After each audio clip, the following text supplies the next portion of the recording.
राधा राधा राधा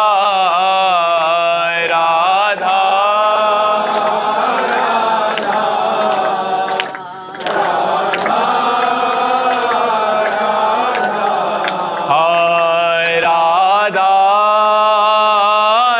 राधा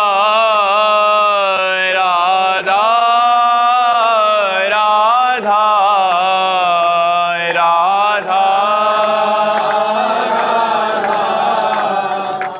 राधा राधा श्री राधा वल्लभ लाल की, समस्त संत हरि भक्तन की, श्री वृंदावन धाम की, सद्गुरुदेव भगवान की। स्वीटी जी मुंबई से, राधे राधे महाराज जी। महाराज जी, हमारे परम पिता परमेश्वर तक पहुंचने का सबसे सुगम और सबसे सुंदर मार्ग साधक के लिए कौन सा है? जो श्रीमद् भागवत में गोकर्ण जी ने अपने पिता को उपदेश किया था, उसमें कहा धर्मं भजस्व सततम त्यज लोक धर्मान सेवन सदा साधु पुरुषान जहि काम तृष्णाम अन्यस्य दोष गुण चिंतन मासु मुक्त्वा सेवा कथा रसमहो नितरा पिबत्वम। उपदेश किया कि सतत धर्म का भजन करना चाहिए। बोले किस धर्म का? बोले लोक धर्म का त्याग करके भागवत धर्म का। त्यज लोक धर्मान। लोक धर्मों की तब तक आवश्यकता है जब तक भगवान से परिचय नहीं हुआ, सत्संग नहीं हुआ। लेकिन जब सत्संग हो जाए तो लोक धर्मों का समर्पण भागवत धर्म में कर देना चाहिए। त्यज लोक धर्मान, धर्मम भजस्व सततम, लेकिन त्यज लोक धर्मान, लोक धर्मों का त्याग कर। जैसे हम किसी के पिता हैं, किसी के पुत्र हैं, किसी के भाई है, हमारी कोई रिश्तेदारी नातेदारी समाज की जिम्मेदारी, इन सबका समर्पण भगवान में कर दो। सबकी ममता ताग बटोरी, मम पद्म नहीं बांध बटोरी। सब कर्मों का समर्पण और सब संबंधों का समर्पण, तो उसे भागवत धर्म कहते हैं। त्यज लोक धर्मान। हम सब लोक धर्मों में फंसे हुए, वो बड़े भाग्यशाली हैं जो धर्मों में तो फंसे हैं, लेकिन लोग धर्म का त्याग कर अधर्म में रति कर रहे हैं। तो पहले अधर्म की रति का त्याग, धर्म का पालन, फिर लोक धर्म का त्याग और भागवत धर्म की प्राप्ति। तो बोले तो बड़ा कठिन है। लोक धर्म का त्याग करके भागवत धर्म में स्थित होना बहुत कठिन है, क्योंकि लोक धर्म में थोड़ा मन तो जाता है, भागवत धर्म में तो बिल्कुल मन नहीं जाता। तो बोले क्या करें? तो आगे कहा सेवन सदा साधु पुरुषान जय काम तृष्णाम। संतों का सेवन करो। यदि लोक धर्म का त्याग करके भागवत धर्म में स्थित होना है, जिससे भगवान सहित प्रसन्न होते हैं, तो बोले सेवन सदा साधु पुरुषान, सदा संतों की सेवा करो, संतों का सेवन करो। संतों का सेवा या सेवन का अर्थ है उनकी आज्ञा का पालन करना। वो जो उपदेश करते हैं वो अपने जीवन का उपदेश करते हैं। जो शास्त्रों में लिखा है उसका वो अनुभव करके उपदेश करते हैं। इसलिए उनकी आज्ञा उपदेश को मानना ही सेवा है। सेवा के और भी अंग हैं, जैसे वस्त्र सेवा, भोजन सेवा, औषधि सेवा, ये सब दूसरे स्तर पर है। पहले स्तर पर है उनकी आज्ञा का पालन। यदि आज्ञा का पालन नहीं हो रहा और आप उनके समीप हो भी तो साधु संग हो रहा नहीं माना जाएगा। आप उनके शरीर के समीप हैं पर उनकी आज्ञा का उल्लंघन करते हैं तो साधु संग नहीं माना जाएगा। और आप हजारों कोस दूर हैं, उनकी आज्ञा का पालन कर रहे हैं तो आपका साधु संग माना जाएगा। तो साधु संग का मतलब है संत महापुरुषों की आज्ञा का पालन। तो संतों की आज्ञा का पालन साधारण नहीं है। देवर्षि नारद जी ने लिखा, महत् संगस्त दुर्लभो, फिर अगम्यो, फिर अमोघश्च। पहले तो महान संत पुरुषों का मिलना ही कठिन है, अगर मिल जाए तो निर्वाह करना कठिन है। क्यों? निर्वाह करने में क्या परेशानी है? तो बोले काम और तृष्णा, जही काम तृष्णाम। यदि काम और तृष्णा का त्याग करके, कामना और तृष्णा का, तृष्णा कहते हैं भोगे हुए भोग को पुनः भोगने की इच्छा, कामना कहते हैं पढ़े हुए, सुने हुए, देखे हुए भोगों को भोगने की इच्छा। पढ़े हुए, सुने हुए, देखे हुए भोगों को भोगने की इच्छा का नाम कामना, और भोगे हुए भोग को पुनः भोगने की इच्छा का नाम तृष्णा। तो बोले जही काम तृष्णाम। यदि हम कामना और तृष्णा का त्याग करके, इसीलिए लिखा अगम्यो, संत तो मिल जाते हैं लेकिन लाभ कोई बिरला ही ले पाता है। क्यों? क्योंकि वो अपनी कामना और भोग तृष्णा के कारण संत की आज्ञा का उल्लंघन कर देता है, उनके बताए हुए मार्ग को छोड़ देता है तो पतित हो जाता है। अगर वो आज्ञा का पालन कर ले जाए तो बोले अमोघश्च, निश्चित भगवत प्राप्ति हो जाए। तो जही काम तृष्णाम, कामना तृष्णा का त्याग करे और परहेज रखे इस बात का, अन्यस्य दोष गुण चिंतन मास मुक्त्वा। ना किसी के हमें दोष देखने हैं और ना किसी के गुण, क्योंकि दोनों माया में है। तात सुनो माया गुण और दोष अनेक, गुण या उभय न देखी, देखी सो अविवेक। ये जो मायाकृत गुण दोष है ये दोनों नहीं देखना है, क्योंकि गुण देखने से हमें अभिमान की पुष्टता होगी, दोष देखने से निंदा करने की बात आएगी। तो हमें न गुण देखना है न दोष, सब में भगवान को देखना है। बोले अन्यस्य दोष गुण चिंतन मासु मुक्त्वा, दूसरे के गुण दोषों के चिंतन का त्याग कर दे और कामना तृष्णा का त्याग कर दे और संत समागम करे और भागवत धर्म का पालन करे, भगवान की कथा सुने, भगवान का नाम जप करे, इससे सर्व सिद्धि हो जाएगी।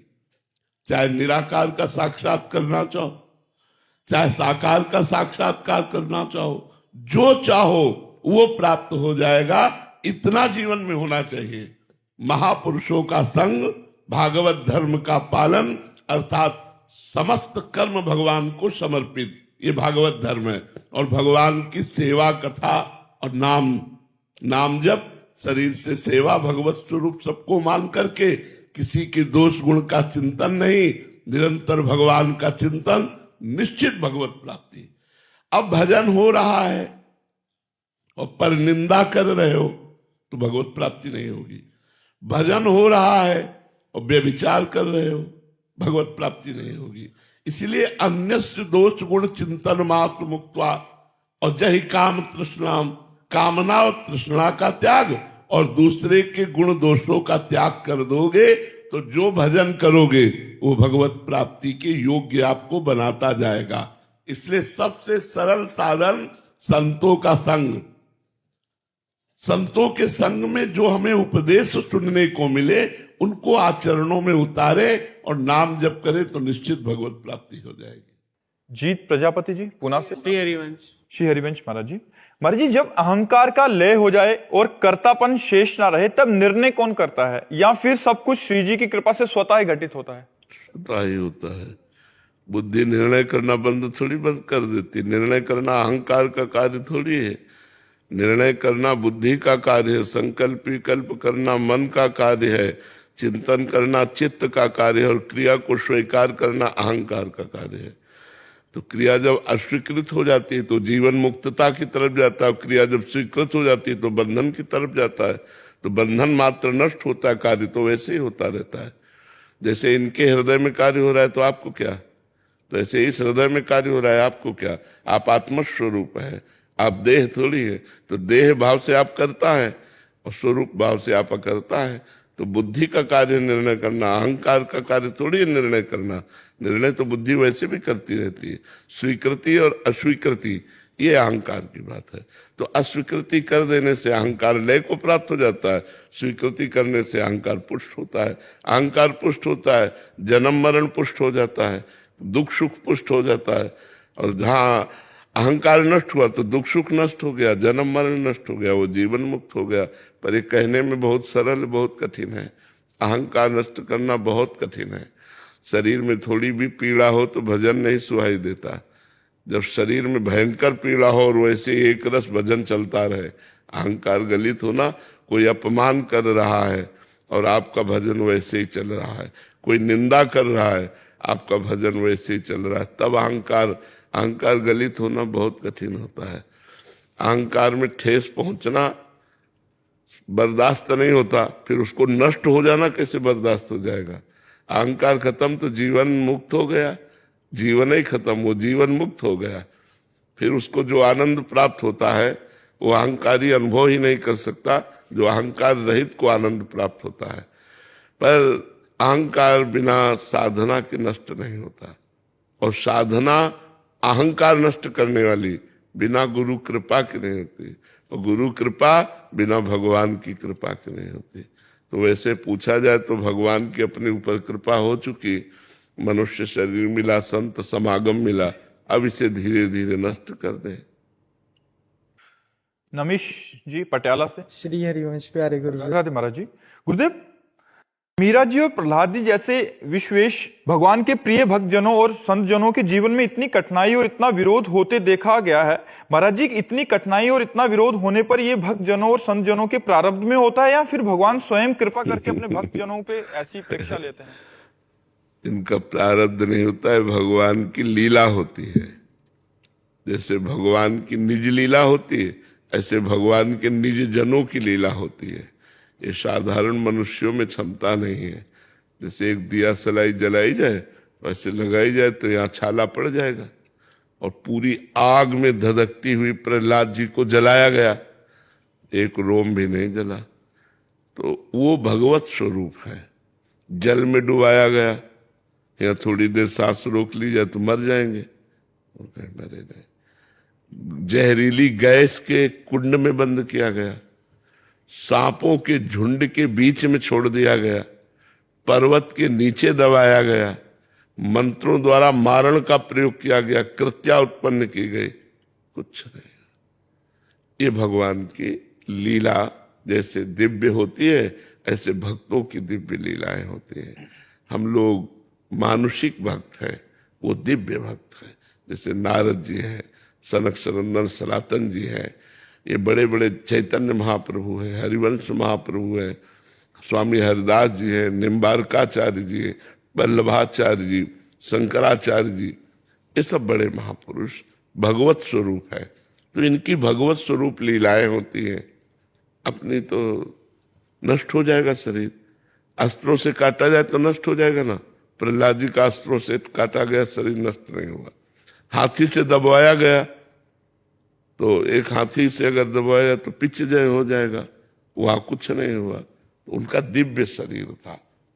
जो पंचभूतों से बना शरीर होता है वो पंचभूतों से नष्ट हो जाएगा, अग्नि से, जल से, वायु से, लेकिन जो दिव्य शरीर है वो इनसे नष्ट नहीं होगा। तो प्रहलाद जी का दिव्य शरीर हो गया था, मीरा जी का दिव्य शरीर हो गया था। भजन के प्रभाव से हलाहल विष कटोरा भर के पी गई और कुछ नहीं हुआ। तो पंचभूतों में विष का असर होता है, दिव्य में थोड़ी होता है। तो मीरा जी का हृदय दिव्य गिरधर स्वरूप हो गया, तो उस पर विष का भी प्रभाव नहीं पड़ा। नरसिंह मेहता जी, कबीर दास जी, ये सब बड़े बड़े सिद्ध संत हुए। सिद्ध मतलब पंचभूतों से ऊपर उठ चुके, तो उनके शरीर पर भी पंचभूतों का प्रभाव नहीं पड़ता। जैसे प्रहलाद जी के ऊपर हुआ, ऐसे ही कबीरदास जी के ऊपर हुआ। चिघाड़ते हुए मदिरा पिलाकर हाथी को ऊपर चढ़ाने की आग पे बैठाल दिया गया कबीरदास जी को, कुछ फर्क नहीं पड़ा। तो अपने लोगों के शरीर पंचभूत रचित, पंचभूतमय है। उनके पंचभूत जैसे दिखते हैं पर चिदानंदमय है, पंचभूतमय नहीं है। इसलिए उन भक्तों के ऊपर जो प्रभाव हुआ वो प्रारब्ध नहीं है, वो भगवान की दिव्य लीला है। जैसे भगवान की दिव्य लीला काली दह में कूदना, तो भगवान का प्रारब्ध थोड़ी है कि काली दह में कूद रहे और सांप उन्हें लपेट रहा है, ये उनकी लीला है। ऐसे भक्त लीला होती है, भगवान की लीला और भक्त लीला। और जो भक्ति साधना के द्वारा अपने लोग करते हैं, ये जब सिद्ध हो जाएंगे तो उसी कोटि के हो जाएंगे। पर वहां तक पहुंचने तक अगर पहले छेड़ दिया जाए तो नष्ट हो जाएगा शरीर। जब सिद्ध हो जाते हैं तो कोई फर्क नहीं पड़ता है, फिर वो भगवत स्वरूप हो जाते हैं, उनमें दिव्यता आ जाती है। जैसे जो सिद्ध संत हो गए, एक ही समय में कई जगह देखे गए, कई जगह देखे गए कि ये तो वहां भी थे, वहां भी थे, वहां। तो अब उनका पंचभूत शरीर तो एक ही जगह रह सकता, अब शरीर दिव्य हो गया तो कई जगह दिखाई दिए। एक बाबा रहते थे, नागा बाबा, वो बच्चों के साथ खेलते रहते थे, ऐसे नंग धड़ंग रहते थे, वो हष्ट पुष्ट शरीर। तो कुछ उद्दंड जवानों ने, मतलब मानसिकता जो उनकी गिरी हुई थी, तो एक वैश्या को तय किया और कहा बाबा को आप परेशान करना। तो बच्चों के साथ खेलते हुए बाबा को कमरे में ले गए, बच्चों को निकाल दिया और वैश्या को बंद कर दिया। थोड़ी देर में वैश्या की चीखने की आवाज आने लगी, तो दरवाजा खोला गया तो देखा गया पीली वाली ततैया ना सैकड़ों वैश्या के ऊपर चपके, बाबा आई नहीं हुआ। बाबा गांव के किनारे बच्चों के साथ खेल रहे, तो वो दिव्य हो गया ना शरीर। पंचभूत शरीर तो नहीं क्रॉस कर सकता दीवाल को, लेकिन दिव्य शरीर क्रॉस करके दीवार से वो बाहर हो गए। और वहां उनकी लीला, वैश्या को सोचना चाहिए था कि हमको तय किया जा रहा है एक संत को गिराने के लिए, तो उसको दंड मिला। सैकड़ों ततैया पीली वाली जो बड़ी होती है वो सब चिपकी और चीख रही थी वो। तो जो भजन करते हैं, भजन करते करते उनका शरीर दिव्य हो जाता है। फिर उनके साथ जो भगवान लीला करते हैं, वो ये दिखाने के लिए कि मेरे भक्त में इतनी क्षमता, इतनी सामर्थ्य होती है। वो प्रारब्ध नहीं होता, ऐसा प्रारब्ध नहीं होता। महाराज जी, कोई ऐसी प्रक्रिया भी है जिससे आपका सारा कष्ट इधर ट्रांसफर हो जाए, आप स्वस्थ हो? ऐसी कोई प्रक्रिया नहीं। हाँ नहीं, निज को न काहू के सुख दुख कर दाता, निज कृत कर्म भोग सुन भ्राता। इस शरीर का निज कर्म है, इसलिए निज शरीर को ही भोगना पड़ेगा। आप लोग सुखी रहे, आनंदित रहे, हम सुखी हैं, ये बाहरी कष्ट से कोई फर्क नहीं पड़ता। अब जिनके भक्त आग में जलाए गए कोई कष्ट नहीं हुआ, है तो उन्हीं के भक्त। हाँ, उस कोटि के नहीं है, पर है तो उन्हीं के भक्त, तो उन्हीं का प्रभाव है कि शरीर में कष्ट ये सब है, पर उसका प्रभाव नहीं। मन आनंदित है, मन प्रसन्न है। आप लोग सुखी रहिए और खूब भजन कीजिए। देवोलीना जी असम से। श्री हरिवंश महाराज जी, भगवान तो हमारे मन को, भूत को, वर्तमान को और भविष्य सब कुछ जानते हैं, फिर भक्ति की परीक्षा भगवान क्यों लेते हैं? इसका कोई आध्यात्मिक भाव है? हाँ, परीक्षा का तात्पर्य होता है परिपक्व करना। परीक्षा का तात्पर्य परिपक्व करना होता है। जैसे आप 4 क्लास में पढ़ रहे हैं, तो मास्टर ने तो आपको पढ़ाया ही है, पर आपका बौद्धिक स्तर और प्रवीण हो। आप 5 क्लास में पहुंचे, आप 6 क्लास में पहुंचे, तो क्लास तभी आप पार कर सकते हैं, 4 क्लास से 5 तक पहुंच सकते हैं, जब आप प्रश्नों का उत्तर दे दें। ऐसे ही आध्यात्मिक प्रश्न रखे गए हैं, वो परीक्षा नहीं है, वो आध्यात्मिक प्रश्न रखे गए हैं कि यदि आप इन प्रश्नों को पास कर गए तो आप जीवन मुक्त हो गए, आप महान बन गए। तो महानता की पुष्टता जगत को दिखाने के लिए वो प्रश्न किए जाते हैं। भगवान परीक्षा नहीं लेते। भगवान को जानकारी थोड़ी लेनी कि आप किस कोटि के भक्त हो, ये आपको जानकारी देनी कि आप किस कोटि के भक्त हैं। और वो जानकारी तभी होगी जब आप उन प्रश्नों के उत्तर दे देंगे। यार गजब है, इतना होने पर भी ऐसा, तो जय हो भगवान के भक्त की जय हो, तभी तो जय होती है। अगर विक्रम राणा मीरा जी को न सताता तो साधारण नारी और मीरा जी में क्या अंतर देख पाते आप? मीरा जी नाम सुनते ही हृदय भराता, अरे भाई मीरा जी तो भगवान की, इतना कष्ट देने पर भी गिरधर के प्रेम में नाचते, अरे भाई मीरा जी। तो भगवान परीक्षा नहीं ले रहे, भगवान उन प्रश्नों को पास करवा रहे हैं। जो प्रश्न आध्यात्मिक रखे गए हैं कि इस प्रश्नों का अगर आपने उत्तर दे दिया तो आप मीरा जैसे भक्त बन गए, आप प्रहलाद जैसे भक्त बन गए। तो नीचे से ऊपर तक प्रश्न है। देखो, अब कह दिया जाए कि ये प्रक्रिया क्यों रखी जाए, तो जनरल भी वही प्रक्रिया रखी गई है। आप डिग्री में ऐसे थोड़ी पहुंच जाएंगे, क्लास बाय क्लास पहुंचेंगे। अगर ऐसे ही बिना प्रश्न के डिग्री में पहुंचा दिया जाए तो वो गलत होता है। एक टीचर है जो पढ़कर पास होकर टीचर बना है, और एक घूस देकर टीचर बना है, तो फेल टीचर है, पास टीचर थोड़ी। और जो पढ़ करके हुआ है उसको हर क्लास के सब्जेक्ट का ज्ञान है। ऐसे ही भगवान, भक्त को महान कहा गया है। भक्त का संबंध भगवान से है कि भगवान का निज जन है, तो उसमें प्रश्न होगा। आप प्रश्न में उत्तर दीजिए और निज पार्षद बनिए।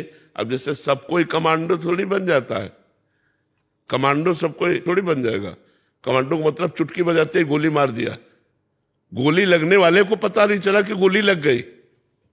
इतनी शीघ्रता, इतने स्पष्ट, इतनी दृष्टि में बिल्कुल सावधानी। जो अंगरक्षक बनाए जाते हैं वो बहुत सावधान रहते हैं। तुम्हारी दृष्टि में काला चश्मा लगाए, वस्तुतः उनकी नेत्र चल रहे, चारों तरफ चल रहे, जरा सी हरकत पे गोली मार देंगे। तो वो कमांडो क्यों बने? क्योंकि उनमें योग्यता देखी गई। ऐसे ही हम भक्तों का गीत गाते हैं, भगवान के चरित्र से भी बढ़ करके पूजनीय भक्तों के चरित्र को मानते हैं। क्यों? क्योंकि प्रश्नों का उत्तर देकर पहुंच चुके। चलते तो लाखों हैं, लेकिन लाखों लोग थोड़ी भक्त बन जाते हैं, कोई बिरला बनता है। जैसे आर्मी के लिए लाखों लड़के तैयार हुए, लाखों में हजार तैयार होंगे, बकाया तो सब रिजेक्ट हो जाएंगे। तो ऐसे रिजेक्ट भी होते हैं, ऐसा नहीं कि रिजेक्ट नहीं होते, रिजेक्ट हो जाते। कंचन कामिनी कीर्ति में खेलो, रिजेक्ट हो गए। अब भगवान के साथ नहीं खेल सकते, भगवान के साथ वही खेल सकते हैं जो इस खेल से के प्रश्नों से क्रॉस कर गए, नहीं तो फिर यही फंस जाता है जी। वैशाली जी बेंगलोर से, राधे राधे महाराज जी। महाराज जी, क्या हमें संत और साधक में भेद करना चाहिए? कैसे जाने कौन संत है कौन साधक है? वैसे हमें तो चाहिए कि साधक और असाधक, पापी और पुण्यात्मा, संत और असंत, सब में भगवान देखना चाहिए। हाँ, ऐसे हमारी बुद्धि दूषित हो जाएगी। यदि हम किसी में कमी देखेंगे और किसी में अधिकता देखेंगे तो हमारी दृष्टि का बैलेंस बिगड़ जाएगा। अगर बैलेंस बनाना है, मतलब निर्दोष दृष्टि रखनी है, तो सब में भगवान को देखना है कि पाप आचरण कर रहा है पर इसमें भगवान विराजमान है। ये क्रूरा अपिपापिनो न च सताम संभास्य दृश्यास्य सर्वान वस्तुतया निरीक्ष परम स्वाराध्य बुद्धिर्मम। जो क्रूर है, पापी है, दुष्ट है, उसमें भी भगवान विराजमान है। हम सब में भगवान देखें, साधक में भी भगवान देखें, सिद्ध में भी भगवान देखें, पापी में भी भगवान देखें, पुण्यात्मा में भी भगवान देखें, तो हमारी दृष्टि ठीक हो जाएगी। अगर हम ये पहचान शुरू किए ये तो संत, तो आप किसी को भी संत नहीं देख पाएंगे, क्योंकि आपका जो नापने का थर्मामीटर है वो प्राकृतिक है। तो आप प्राकृतिक कैसे जान पाओगे? अब उनकी बाह्य चेष्टाओं से हम उनको नहीं पहचान सकते। बाह्य चेष्टाएं अवधूत और बालवत हो गई, बालकों जैसी हो गई। अब उनकी चेष्टा प्रकृति के अंतर्गत नहीं, परमात्मा स्वरूप है, और हमारी बुद्धि प्रकृति के अंतर्गत है। तो प्रकृति के अंतर्गत थर्मामीटर से प्रकृति से अतीत महापुरुषों को हम कैसे पहचान सकते हैं? इसलिए हम सबको भगवत स्वरूप से प्रणाम करें और अपनी बुद्धि को शुद्ध रखें, अपने नेत्रों को पवित्र रखें।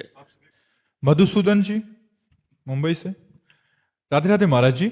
महाराज जी, इस संसार में सबसे बड़ा दुख क्या है और सबसे बड़ा सुख क्या है?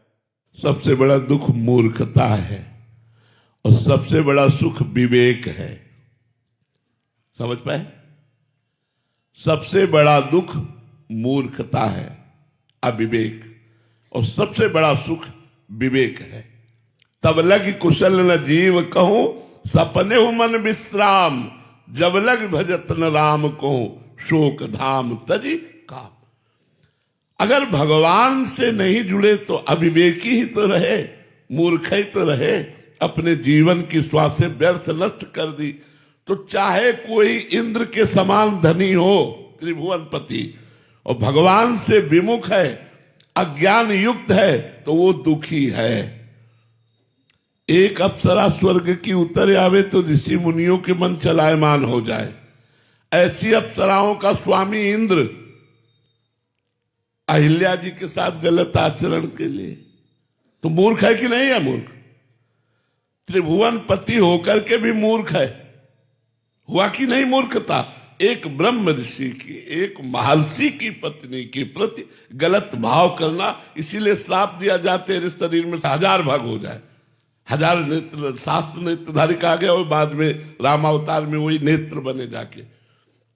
तो हम ये कहना चाहते हैं कि हम तुम तो मनुष्य हैं।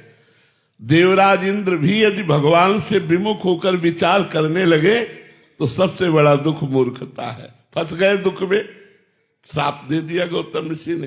तो दुख का मूल, सबसे बड़ा दुख अज्ञान, मूर्खता। एक साधारण उदाहरण में बता रहे। 2 पंडित बैठे हुए थे तो एक भगत आए और बोले चलो निमंत्रण प्रसाद पालो। तो भूखे थे, उन्होंने कहा यार ये तो बहुत अच्छा हुआ। दोनों गए, प्रसाद पाए तो 11-11 रुपया दक्षिणा दी भगत ने। अब दोनों दरवाजे से निकले तो भगत ने दोनों के चेहरे देखे तो एक प्रसन्न थे और एक दुखी थे। जो प्रसन्न थे उनसे पूछा आप खुश क्यों हो? बोले आज भोजन का भी ठिकाना नहीं था तो भोजन भी मिला, 11 रुपया मिले, इसलिए खुश है। दूसरे से पूछा तुम दुखी क्यों हो? बोले हमने सोचा चाहत कोई जजमान मिलेगा 51 रुपया देगा, तुमने 11 दिया, 40 का घाटा हो गया, इसलिए मैं दुखी हूं। अब आप बताइए दुख का कारण क्या है? मूर्खता। अगर आप विवेकवान हैं तो आप गरीबी में बड़े सुख से रह लेंगे, रोग होते हुए भी बड़े सुख से जी लेंगे। और मूर्ख हैं तो अरबपति होते हुए भी सुसाइड की बात आ जाएगी। ये संसार ऐसा है कि इसमें सुख कुछ है ही नहीं, दुखालयम है। तो अब तुम्हें कोई संसार की वस्तु तो बता नहीं सकते। देवराज इंद्र पद की भी बात बता दी कि अगर भगवान से विमुख है तो उस समय वो भी मूर्ख है और उनके द्वारा मूर्खता हो गई। तो सबसे बड़ा दुख, दुख का कारण अज्ञान, अज्ञान को ही मूर्खता कहते हैं। और सुख, सबसे बड़ा सुख विवेक, विवेकवान, शांत। एक उपासक गंगा जी की तरंगे देख करके ऐसे भगवत चिंतन करते हुए शांत बैठा था। तो एक उनका दोस्त आया, उसने कहा ये शांत क्यों बैठे हो, कुछ करो। बोले क्या करें? कोई व्यापार नौकरी कुछ, ऐसे बैठे क्यों हो? बोले ठीक है व्यापार नौकरी करेंगे तो क्या होगा? बोले धन मिलेगा। धन मिलेगा फिर क्या करेंगे? बोले आराम से खाएंगे, शांत बैठेंगे। बोले शांत बैठे तो हैं, शांत बैठे तो क्यों परेशान कर, चल। सबका परिणाम क्या चाहते हो? शांति। वो विवेक में है, वो धन में नहीं है। अगर धन से किसी को शांति हो तो एक अंक बोल दो कि मुझे इतना चाहिए, और फिर आप देखो कि उस अंक की प्राप्ति वाले कितने लोग हैं जो अशांत है। जिस अंक को आप चाहते हो कि अगर इतना रुपया हो तो मैं सुखी हो जाऊं, तो उतना रुपया वाला है भारत में, लेकिन वो सुखी नहीं है, वो शांत नहीं है। वो भी सुख शांति के लिए खोज कर रहा है, लेकिन गलत दिशा में। ऐश्वर्य में, वैभव में सुख नहीं है। सुख भगवान के नाम में, भगवान के रूप में, भगवान की लीला में, भगवान के धाम में है। संसार को भगवान ने दुखालयम अशाश्वतम कहा है। तो सबसे बड़ा सुख विवेक और सबसे बड़ा दुख अज्ञान मूर्खता। महाराज जी इसमें एक वो है कि जैसे आपने बोला सुख और दुख, महाराज जी हमें तो जो दुख है वो हमें सुख नजर आ रहा है और जो सुख है वो हमें दुख नजर आ रहा है, तो वो प्रकट में भी क्योंकि मन भोगता है। देखो, जब भगवान ने कहा परिणाम में दुख है तो तुमको भी नजर दुख ही आएगा, देख लेना। तुम शरीर को सुख मान रहे हो, ये शरीर एक दिन छूटेगा, ये शरीर एक दिन तुमको रुलाएगा, इससे किए हुए कर्म दुख देंगे, और जब दुख हो आएगा शरीर में ना, तब तुम्हें पता चलेगा कि परिणाम दुख ही है। अगर सुख चाहना तो भगवान से चित्त जोड़ो। ये शरीर सुखमय नहीं, ये संसार सुखमय नहीं, अज्ञान के कारण सुखमय दिखाई दे रहा है। आप भी जान रहे हैं कहीं ना कहीं हर भोग भोगने के बाद आप अशांत हैं, अतृप्त हैं, आपको चाहिए। ये चाह कब तक नहीं मिटेगी? जब तक भगवान से नहीं जुड़ोगे। चाहिए, सबको चाहिए, सब कोई बैठा हुआ है यहां, सब देख लो चाहिए। अब वो चाह अलग अलग होगी, लेकिन चाहिए। मुझे कुछ नहीं चाहिए, ये वही कह सकता है जिसने भगवान से चित्त को जोड़ा है।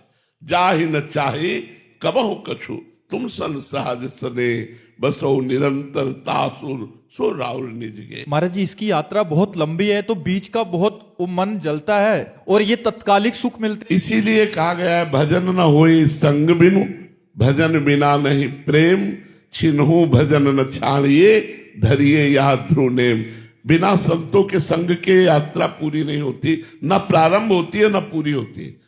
प्रारंभ भी है तो प्रथम भगत संतन कर संगा।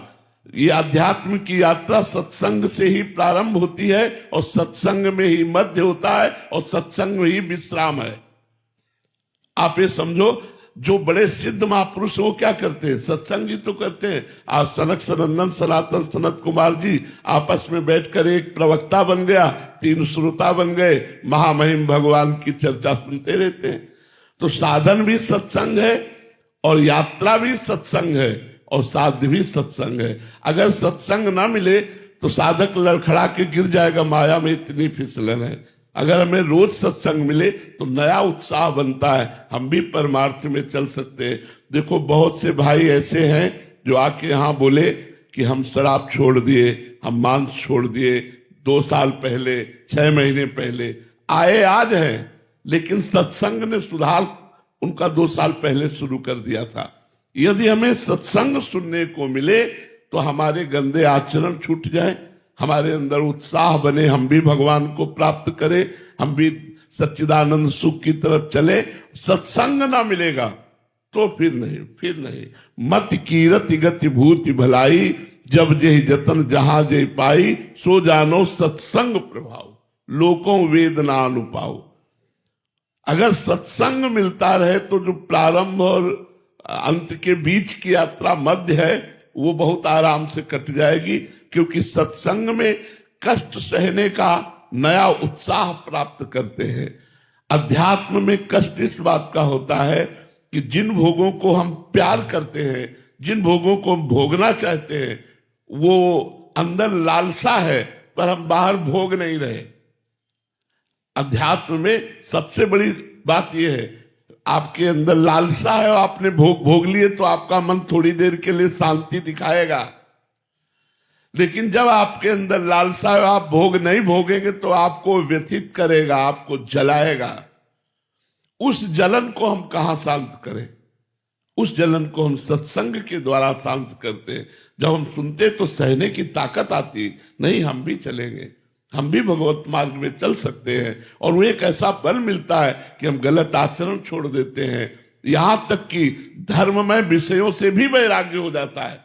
अधार्मिक विषयों की तो बात जाने दो, धर्ममय विषय भोगों से भी वैराग्य हो जाता है और वो भगवान के चिंतन में, भले गृहस्थ में हो, एक संत की तरह जीवन व्यतीत करता है। महाराज जी आपने बोला कि भगवत प्राप्ति के बाद शाश्वत सुख का प्राप्ति होता है। महाराज जी क्या बीच यात्रा में भी सुख का अनुभव होने लग जाता है? बहुत जोर का होता है, जब तक पाप नष्ट नहीं होते तब तक की बात अलग है। नहीं, रोना आता है, आनंद से हृदय इतना भर जाता है कि वो आनंद तो कहीं है ही नहीं, किसी भी विषय भोगने में वो आनंद नहीं जो भगवान के चिंतन करके रोने में आनंद आता है। वो किसी कहीं भी कोई सुख नहीं है, वो बात समझो। पर ये थोड़ी यात्रा बहुत जलन की है कि हम विषय भोगना चाहते हैं पर विषय भोगेंगे नहीं क्योंकि भगवान के मार्ग में चलते हैं।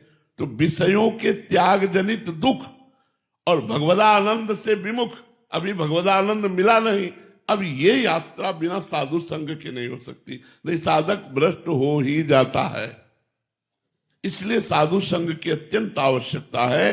भ्रष्ट माने होता गिरना, अपने मार्ग से हम गिरे ना, इसके लिए हमें रोज सत्संग चाहिए, रोज साधु सेवा चाहिए, साधु संग चाहिए। तो मानो आप लोगों को इतनी दूर आकर के बैठने को मिल रहा, लेकिन ये सुनने को तो आपको कहीं से भी मिल सकता है। तो आप सुन करके आप अपनी नई चेतना जागृत करें और परमार्थ में बढ़े। ये थोड़ी यात्रा बहुत जलन की है, ये हम स्वीकार करते हैं। लेकिन जिसकी यात्रा ही पूरी जलन की है, उसमें से 2-4 कदम जलन वाले सह लेते हैं तो हमारा मंगल है। ये संसार की यात्रा तो जलन वाली ही है। चाहे जितना आप कुछ कर लो, आपका जलना शांत नहीं होगा। तभी जलना शांत होगा जब अध्यात्म में आओगे। आप देख लो, कुछ भी करके देख लो, कुछ भी, जो चाहो खाओ पियो करो, और फिर आप देखो कि आप शांत हो, क्या आप सुखी हो? नहीं, सब अशांत है। सुखी वही है जिसके अंदर ज्ञान जागृत हो रहा है, जो भगवान से जुड़ा है, जो पापाचरण को छोड़े हुए है, वो सुखी। हम थोड़ी यात्रा मानते हैं क्योंकि हमने खुद भोगा है। थोड़ी यात्रा बहुत जलन की है कि भगवदानंद मिला ले और विषयानंद छूटा ले। उसको भोगने की इच्छा है तो भोगेंगे नहीं क्योंकि धर्म विरुद्ध है हमारे, पर भोगने की इच्छा है और भगवान मिले नहीं, भगवदानंद मिला नहीं, तो उस समय साधक को जो जलन सहनी पड़ती है उसी का ही नाम भगवान देते हैं, अपनी दिव्य लीला में सम्मिलित कर लेते हैं, अपने दिव्य धाम को देते हैं। छोटी मोटी बात थोड़ी है। तो थोड़ी जलन तो सहनी पड़ेगी। कुछ वर्ष हो सकता है नाम जप करते हुए, साधना करते हुए आपको बिल्कुल कुछ अनुभव में ना आवे और उल्टा अनुभव में आवे कि काम बढ़ रहा है, क्रोध बढ़ रहा है हमारे अंदर और विकार बढ़ रहे हैं, ऐसा भी अनुभव में आ सकता है। लेकिन आप डटे रहिए, आप हटिए नहीं, आप निराश मत होइए, मन के थकाने पर थकिए नहीं, तो आप अध्यात्म की ऊंचाई पर चढ़ जाएंगे। ये पक्की बात है। महाराज जी, अपनी तरफ से चलना होता है, उधर से भी कृपा होती है? नहीं, कृपा भगवान की आकर्षित करती है, लेकिन चलना तो अपने को ही होता है।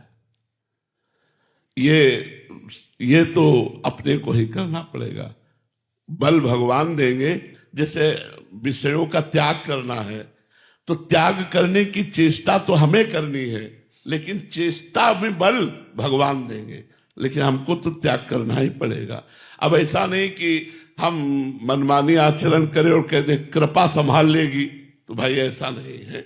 आपको संभलना पड़ेगा, तब कृपा आपको दिखाई देगी। अगर आप संभलोगे नहीं और कह दो कृपा, तो ऐसे तो सब पर कृपा है भगवान, सब पर मोर बराबर दाया, भगवान सब पर दया कर रहे हो। पापाचरण करने वाले घोर पापी पे भी भगवान की दया है। भगवान किसी पर नाराज थोड़ी, करो, अपने अपने कर्मों का फल भोगोगे। हाँ, अब भगवान की शरण में हो गए, अब भगवान पक्षपात ले लेंगे क्योंकि आप भगवान के शरणागत हो गए। निधि शरण जी इंदौर से। राधे राधे महाराज जी। गुरुदेव भगवान, संपूर्ण शरणागति किसे कहते हैं और जो बेपरवाही वाली स्थिति आती है वो महाराज जी? वैसे कई बार चर्चा हो चुकी है, पर संपूर्ण शरणागति का मतलब है तन की सारी चेष्टाएं भगवान को समर्पित। भगवान को समर्पित वही चेष्टाएं होती जो धर्म में होती है। पाप में चेष्टाएं कि पाप करो कृष्णार्पणम मस्तु, ऐसा नहीं। जैसा शास्त्र आदेश करता वैसे चलना चाहिए। जो धर्ममय आचरण है उनको भगवान को समर्पित करना। तो जो भगवान को समर्पित करने की उत्साह रखता है वो पापाचरण क्यों करेगा? क्योंकि उसको हर आचरण भगवान को तदर्पिता अखिलाचारिता, हर आचरण भगवान को समर्पित करना है। तो प्रतिकूल से विसर्जनम, जो भगवान के आज्ञा के प्रतिकूल आचरण है उनका त्याग और भगवान की आज्ञा के अनुसार कर्म करना और कर्म को भगवान को समर्पित कर देना, ये तन की शरणागति हो गई। वाणी से भगवान का यश गान करना, नाम कीर्तन करना, नाम जप करना, सत्य मृदु हितकर बोलना, वाणी समर्पित हो गई। मन से किसी का बुरा ना चाहना, गंदे विचार ना करना, गंदा संकल्प ना करना, भगवत विचारों में रहना, भगवत नाम का चिंतन, भगवत मंत्र का चिंतन, भगवत रूप का चिंतन, भगवत सेवा संबंधी संकल्प करना, तो मन शुद्ध, तन शुद्ध, मन शुद्ध, वाणी शुद्ध, तो स्वयं तो सच्चिदानंद में भगवान का अंश शुद्ध ही है, फिर पूर्ण शरणागत हो जाती है। अशुद्ध मन शरणागत नहीं होता। वो शरणागति का प्रारंभिक स्टेज भले ठीक है, लेकिन पूर्ण शरणागति में शुद्ध तन, अमलई निर्विकार, तनुवांग मनोभिर अमलई सोहम तवई वास्तिता। अमलई माने कोई विकार नहीं, कोई कामना नहीं, कोई चाहत नहीं, कोई पाप नहीं।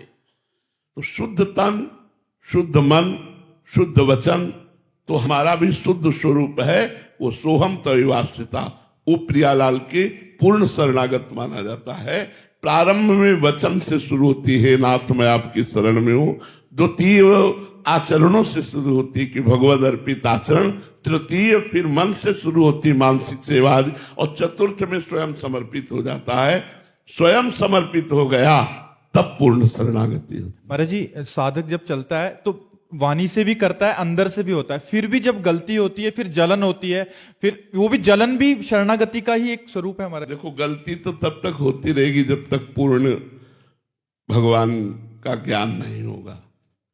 गलती होती रहेगी, तब तक होती है, बड़ी ऊंचाई तक होती रहेगी। महाराज जी, आपने बोला ना कि वो उससे गलती होती नहीं है, बट फिर महाराज जी हम नहीं, वो जब अहम समर्पित हो जाता है, जब तक अहम समर्पित नहीं होता तब तक त्रुटि हो सकती है। ये बहुत लंबा खेल है, इसे कोई ऐसा न समझे कि साल 2 साल माला चला लेंगे तो हम विजयी हो जाएंगे। ऐसा नहीं है, ये बहुत अध्यात्म का प्रोसेस है, धैर्य पूर्वक चलना पड़ेगा। अगर हमसे त्रुटि हो जाती है तो वो मेरी कमी है, और मैं उसे सुधारने की भगवान की कृपा बल से कोशिश करूं, और भगवान से क्षमा याचना मांगूं और चलूं। उसे अपनी गलती समझे, उसे अपनी कमी समझे और उसे दूर करने की चेष्टा करे। निर्दोष मन, निर्दोष तन, निर्दोष वाणी पूर्ण शरणागत होती है। जब तक दोष है तो शरणागत का प्रोसेस शुरू है, पूर्ण शरणागति नहीं है। महाराज जी, जब बार बार फिर वही गलती हो रही है तो फिर चिल्ला भी रहा है अंदर से साधक की बहुत रो रहा है, प्रभु हो जाए ठीक, फिर नाटक माना जाता है। फिर नाटक वो सही नहीं। एक बार जब हमें दुख हुआ कि हमसे गलती हो गई, तो हमसे दोबारा गलती नहीं होनी चाहिए। दोबारा अगर कहीं बाई चांस हो भी जाए तो तिबारा नहीं होनी चाहिए। बहुत फिसलन वाला मार्ग है, इसमें गलती कोई खास बात नहीं है, पर दोबारा नहीं होनी चाहिए। बार बार करने वाला तो फिर वो गलत नहीं, वो नाटक करता है गलती मानने का, वो गलती वास्तविक माना नहीं, क्योंकि बार बार वही कर रहा, कह रहा मैं सॉरी, तो ये नहीं माना जाएगा। बार बार नहीं माना जाएगा। एक बार मान लिया, दोबारा मान लिया, लेकिन फिर बार बार नहीं माना जाएगा। इसलिए अगर अपने भगवान के जनों से ऐसी कभी भूल चूक, तो बहुत सहज में वो कृपा करके बचा लेते हैं। भगवान पुनः उसका मार्ग पुष्ट करते, क्योंकि ये मार्ग तो अविनाशी है। जितना भजन किया वो तो कभी नष्ट होने वाला नहीं, कुछ भी हो जाए। अगर हमसे पाप बना, कोई अपराध बना, तो उसको बीच में दंड देकर भुगताया जाएगा और फिर आगे बढ़ाया जाएगा। उसके भजन का नाश तो हो नहीं सकता।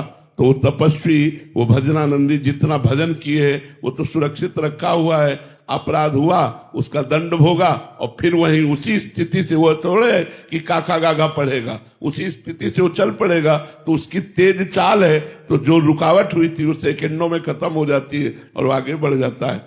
भगवान कृपा न करे तो रुकावट ही रुकावट है मार्ग में, और भगवान कृपा करे तो ऐसे ही देर न लगे। सीम की चाप सके को तासु, बड़ रखवार रमापति जासु। तो भगवान का आश्रय लेकर बहुत बार गलती न करे। 1-2 बार तो माना कि गलती हो जाती है, बड़े बड़ों से हो जाती है, माया धूल झोंक कर बुद्धि को भ्रष्ट कर देती है। लेकिन बार बार अगर ऐसा महाराज जी बार बार होगी तो फिर उसका नहीं, बार बार तो ठाकुर जी की तरफ से क्या होगा फिर विधान? दुर्गति, दुर्गति। आपने एक बार बोला था कि फिर ऐसी बेइज्जती कराएंगे। हाँ, वो अगर मतलब उनकी दृष्टि पड़ गई कि अब सुधारना ही है तो फिर ऐसा सुधारेंगे कि तुम उस गली में नहीं जाओगे। हाँ, इतना फिर पिटवा देंगे कि होश ठीक हो जाएगी कि हे भगवान मैं आपका हूं, तो उसका ज्ञान देखो देखते हैं अभी। महाराज जी एक और चीज, साधक जैसे वचन से शरणागति मान लिया कि मैं आपकी शरण में, और अंदर से भी मान रहा है, एक ये भक्त है, एक है जो सिद्धावस्था तक पहुंच गया, मतलब काफी आगे तक हो गया, तो दोनों को प्रभु समान स्वीकार करते हैं महाराज जी? एक जो आज आया है, एक जो नहीं, भगवान का प्यार में भेद होगा। देखो, वैसे भगवान सर्वांतर्यामी समदर्शी हैं, लेकिन भक्त में पक्षपात होता है। तो हमारा जैसे समर्पण नहीं है तो हम भगवान के आश्रित हैं, समर्पण की तरफ हम बढ़ रहे हैं भगवान का सहारा लेकर के। तो भगवान का प्यार दुलार तो उस पर है, लेकिन जो समर्पित होकर प्यार दुलार कर रहा है उसके अधीन है भगवान। उसकी समानता ये नहीं कि दोनों का एक समान, ऐसा नहीं, उसके अधीन है भगवान। जैसे मान लो गुरुजन है तो वो भजन जो कर रहे हैं वो भगवान अधीन है, उनके प्रिया प्रीतम अधीन है, और हम प्रिया प्रीतम की अधीनता चाहते हैं, तो उनकी कृपा हमें धीरे धीरे ले जाएगी। लेकिन वहां ये प्रश्न नहीं है, वहां प्रिया प्रीतम अधीन है। वो भावे मोहि जोई सोई सोई करें प्यारे, जो सिद्ध अवस्था है भावे मोहि जोई सोई सोई करें प्यारे, और जो साधक अवस्था है उसमें है कि जोई जोई प्यारो करे सोई मोहि भावे।